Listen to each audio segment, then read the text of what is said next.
I'm gonna say it again because I wanna make sure you catch it. It's one thing to be broke, but you do it. First pick with the second pick in the 2012 NBA draft. Select Anthony Davis. The Charlotte Bobcats select Michael Kidd-Gilchrist. It is the first time ever that the top two picks in the NBA draft have come from the same school. Bradley Beal celebrates his 19th birthday. An emotional moment for Dion Waiters. I ain't stopping for nobody. I got work to do and I'm gonna do it. I'm not the best. I'm not the brightest. It took me 12 years to get a 4-year degree. And I'm running circles around the dude who graduated from Michigan State. That's summa cum laude. Going to the league since you was a kid, they been hooking you up with stuff. You didn't have to pay for stuff. Like stuff you should have had to pay for. You didn't have to pay for because they knew you was coming to the league. And now what happens is you're going to face some adversity out there that mama can't get you out of. That daddy can't rescue you when you get out there in game 5. He can't rescue you. When you on the free throw line, you by yourself. You by yourself and you in their territory. And the crowd is chanting, mama can't save you now. Daddy can't save you now.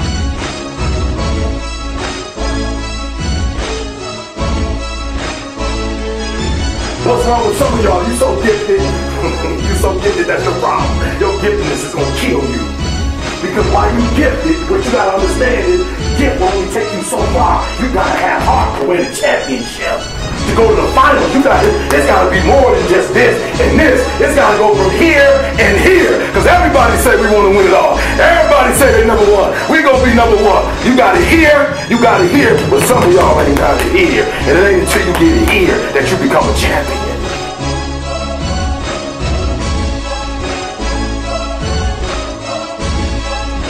I'm not the smartest, but you will not outwork me. I wake up every morning at 3 o'clock. We got home from the University of Cincinnati at 2:45. I still didn't go to bed. At 3 o'clock, I went on my walk, my hour-and-a-half walk with God, came back in, did some work. Are you hearing me? You might be smarter. Your family might come from privilege. Your daddy might own a company, but you will not outwork me. You will not have more drive than I have, more passion than I have. And I'll beat you every single day because I got passion. You will not wake up in the morning because you spoiled. You will not get up before 8. You will not get up before 6. I will out-rep you. You push up. Every day I'm going. I'm doing more and more each day. I'm trying to do them till I can't do them no more. I'm doing sit-ups every day. I will outwork you. And I'm telling you, if you go out there and like Cal, you show up, they can't outwork you. If you win 7-0, they can't outwork you. You know, it's a whole lot of NBA players, but you ever notice when you watch the game, they're just some guys, they just on a whole different type of level, right? And when I study, so I'm gonna give you 3 things, I'm letting you go. I'm gonna give you 3 things that's within these people that make them do what they do. And one of the things, if you've ever watched Michael Jordan, if you've ever watched Kobe, and I'm not a fan of either of the two, but I love greatness.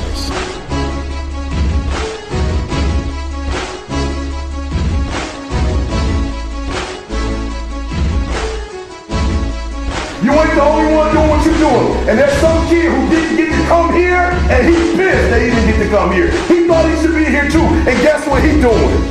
While you in here listening to me, while you getting your shoes, while you getting your Michael Jordan gear, while you feeling like, yep, I made it, I'm one of the top 20, baby, there's some kid who didn't get to make it. And right now, he's trying to take your spot. Right now, he said, yep, he beat me to the Classic, but I get him in the NCAA.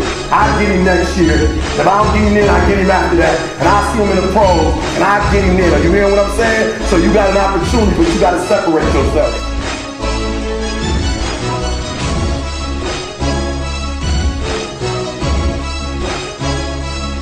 And so I'm telling you that this, listen to me very closely. My sweetest commercial that MJ did, you know the commercial where, you know, Mike is just talking about how he made the game look, he apologized for making it look so easy.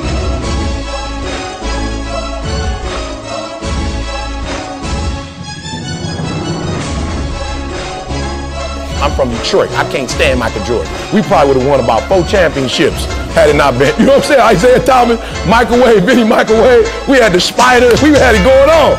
Rick Mahorn. I mean, we was murdering them. Michael Jordan came in and was like, nope.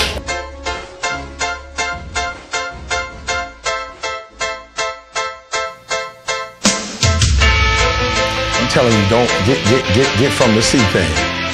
And I dare you for one time in your career, I dare you to exhaust yourself. I dare you to leave every single thing on the field one season. Everything, walk off exhausted. Like Mike when he got 45 with the flu. He had the flu. Like for real, let's be honest. One of your players got the flu and they tell you I got the flu, I can't play. You like, cool, I understand. We'll catch you next game. Mike was like, I got this, don't worry about it. But Mike, you got the flu. My flu is still better than your normal game, all right? Whatever your little game is, my flu gonna outdo your game. So I'm gonna play. The thing that I love most about Michael Jordan was the last time he lost to the Pistons, he cried. He walked off the court with the tears in his eyes. You know that one when you lose and you ain't got no sportsmanship?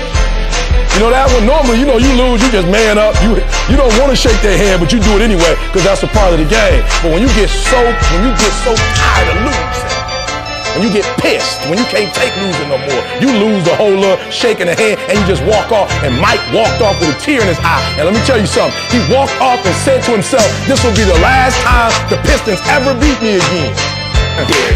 I dare you to show up. Listen to me, I dare you to just say, you know what, I'm not gonna save nothing this year. I ain't gonna save nothing. This year, I'm everything I got, coach getting everything. Everything. Whatever they ask me to do, I'm doing that beyond. When I leave this year, I ain't gonna have nothing left. And why do I say that? I'm a runner. I run long distance. Some days when I run, man, I go 6, 7, but when I finish, I'm not breathing hard. Raise your hand if you know what I'm talking about. I just finished doing 6 miles, but I'm not breathing hard. Raise your hand. You know exactly what I'm talking about. No, raise your hand if you've ever experienced it. You've done what you're supposed to do, but at the end of the day, you're not really breathing real hard. Raise your hand. You put the workout in. You did exactly what you're supposed to do. You did your exercise, you did your reps, but you still, you good. Tell me if you know a time when you ran so hard, you worked so hard, that you felt your chest. After you finished, you felt your heartbeat. Right? You ever worked so hard, you felt that blood, like you could taste blood, you worked so hard. Right, you sweating, and you knew when you finished, you had to sit down and get you something to drink because you knew you didn't have no more to give. Raise your hand if you had that experience.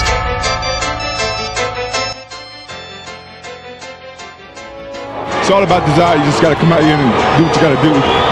We wanted it real bad, you know, and me as a leader, I had to come out and do my best. Somehow I found the energy, just stay strong. I wanted it really bad. Are you hearing me? There's greatness in you. And you mean to tell me you're never going to reach your full potential? You mean to tell me you're never going to be what you've been called to be? That you're not going to do what you've been called to do because you are afraid? Listen to me. The boogeyman ain't real. That's why I need you to understand that you can have it. For real, you can have it. But it's going to be a fight. And if you're willing to put up the fight, I'm telling you, at the end of the fight, it's going to come victory.